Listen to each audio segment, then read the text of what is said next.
Salut tout le monde, c'est NLVA Chen. Je vous retrouve aujourd'hui pour une nouvelle vidéo en carterie. Donc, comme d'habitude, une base de cartes aux dimensions habituelles, 11 par 14 une fois qu'elle est pliée. Vous voyez qu'il y a mon petit tampon pour celles qui me suivent sur Facebook et sur Instagram que j'ai taillé dans la même semaine. Mais on va le recouvrir, hein. C'était juste pour pas perdre tout le papier. Voilà, donc je vous ai montré un deuxième papier qui est un papier de type aquarelle, hein, tout simplement. Donc, très fort grammage, texturé, etc., etc., etc. Comme je n'ai pas les super die que j'aimerais trop avoir, qui sont les cadres fausse couture, moi je me débrouillais avec les moyens du bord. J'ai une bordure avec des petits points, donc je cale mon die en fonction pour avoir une bordure petit point.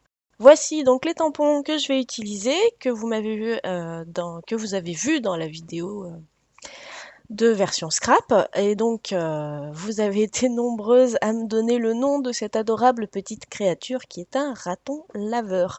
Ou un pandarou aussi, on m'a dit.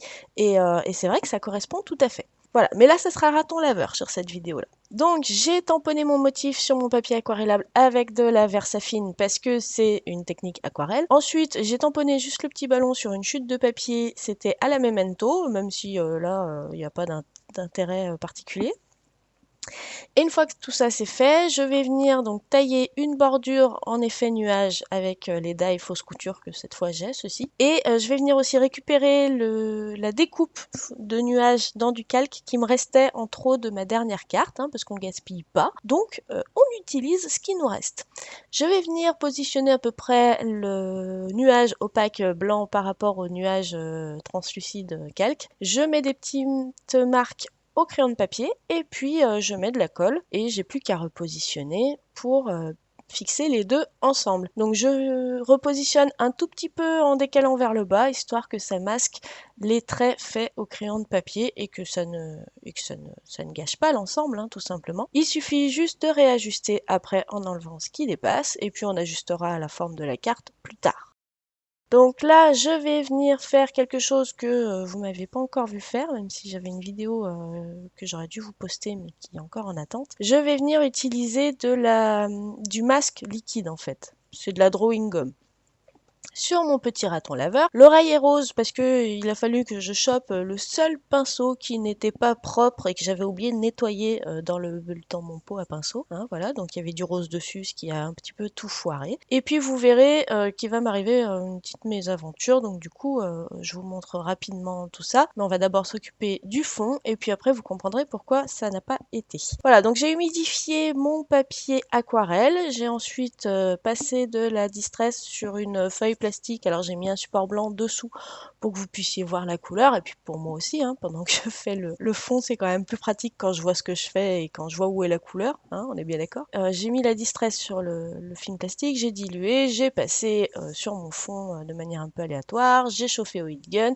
et maintenant je passe donc à une autre distress qui est celle-ci plus prononcée, pareil que j'ai acheté à version scrap à Lyon. Donc tellement prononcée, je m'y attendais pas parce que je l'avais pas encore utilisée celle-ci, donc du coup j'ai beaucoup dilué quand même pour pas que ce soit non plus rose fuchsia trop pétant. Voilà. Donc j'ai passé mes couleurs en essayant de faire des zones plus ou moins aléatoires, on va dire, histoire de pas avoir un schéma trop strict. Et puis j'ai chauffé pour que ça sèche tout simplement. J'ai repris cette même distress qui est très foncée pour cette fois faire des petites taches. Alors bon, j'en ai mis un chouïa trop, hein, mais je suis pas une experte en tachounettes. Hein. Pour ça, je vous laisse voir Chris qui adore et qui sait très bien manier d'ailleurs les taches au pinceau. Voilà, voilà. Ensuite, j'ai mis de l'eau sur mes mains que j'ai fait goûter sur mon papier, histoire d'avoir des nuances plus claires au milieu de mon fond. Mais ça, vous connaissez maintenant, je pense, assez bien la technique. Et il me reste plus qu'à enlever le masque liquide que j'ai posé sur mon petit raton laveur. Et donc là, vous voyez que l'oreille, elle est restée rose, hein, tout bêtement. Mais c'est pas ça mon plus gros problème au final, hein, parce que j'aurais peut-être éventuellement pu rattraper le souci. Mais pour une raison que j'ignore, alors j'ignore pas totalement, parce que je pense que ça vient en fait de la gomme liquide, hein, du masque liquide, le papier a très très mal réagi à l'aquarelle, il a tout peluché et il a bavé. Voilà. Donc du coup, résultat des courses, je vais retamponner mon petit raton laveur sur une chute de papier aquarelle et je vais reprendre ma colorisation et effectivement ça va beaucoup mieux se passer, hein. L'aquarelle ne va pas se disperser même quand même quand autour c'est sec, etc., etc. C'était un petit peu ce qui était arrivé, du coup ça faisait un rendu un petit peu dégueulasse, hein. Excusez-moi du terme, mais bon, c'est comme ça. Donc petit raton laveur, quand j'avais fait quelques petites recherches suite à vos nombreux messages pour me dire ce que c'était cette petite chose, j'avais remarqué que les ratons à laveur avaient au niveau des yeux donc des traits très noirs. Alors là, et volontairement, je ne suis pas extrêmement noire parce que d'une, si j'essaie de l'aquarelle, c'est un peu plus compliqué. Et puis de deux, sinon on voit pas les yeux, c'est pas drôle. Surtout qu'ils n'ont pas les yeux blancs, donc ça serait vraiment pas vu du tout. Donc du coup, je fais un gris foncé. Et puis j'avais surtout remarqué qu'au niveau des yeux, il y a vraiment un contour blanc qui se fait au niveau des yeux. Alors pas tout à fait comme sur le dessin, mais bon, pas loin. Donc du coup, c'est pour ça que vous avez vu que j'avais laissé des zones sans couleur. Et puis, je vais venir repasser avec de l'eau, histoire, et retamponner après avec un mouchoir, histoire de créer un peu plus un fondu au niveau du noir et du blanc.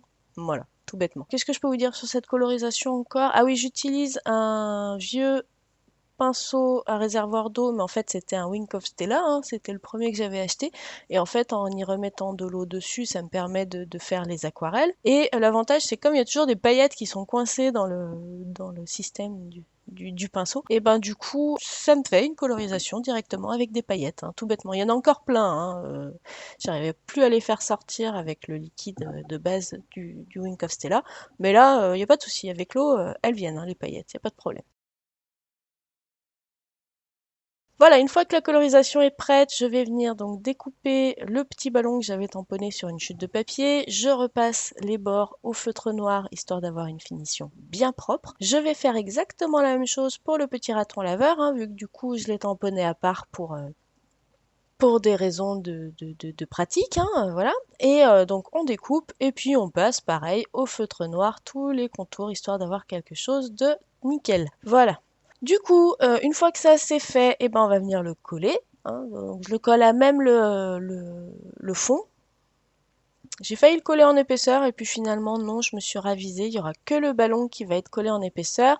Donc j'ai mis une bonne dose de colle. Je mets un petit peu sous presse parce que ça reste du papier aquarelle et donc du coup c'est hyper rigide et si ça gondole, ça colle pas. Voilà. Et puis le petit ballon avec un petit bout de mousse 3D, on le colle à l'endroit où il est censé être. Toujours avec de la mousse 3D, maintenant je vais venir m'occuper des nuages que je vais venir coller de la façon dont ça me va le mieux, hein, tout bêtement. Et puis bah du coup, une fois que c'est fait, il ne reste plus qu'à ajuster les trucs qui dépassent. Voilà, les trucs, tout à fait, t'as raison. C'est pas grave. Donc voilà, j'ai découpé le nuage, les nuages, tout comme il faut bien. Et on va continuer cette fois avec le petit sentiment. Donc je prends également, toujours de cette même planche de tampon carte scrap, le message qui va bien. Heureux anniversaire, ça me change un petit peu de ceux que j'ai et que j'utilise constamment. Je découpe en forme de petits fanions. Alors j'avais aussi tamponné le petit cake, le petit...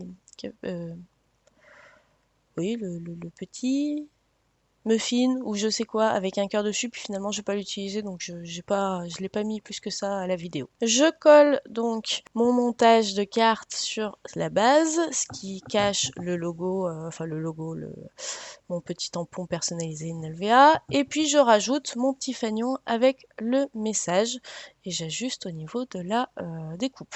Il me reste plus qu'à rajouter quelques embellissements, pardon, et du coup je vais choisir des petits sequins blancs et irisés, et puis certains gris aussi, pour donner un petit côté doux, tout doux à cette carte, hein, qui est dans les tons de rose. Voilà, donc cette carte est maintenant terminée.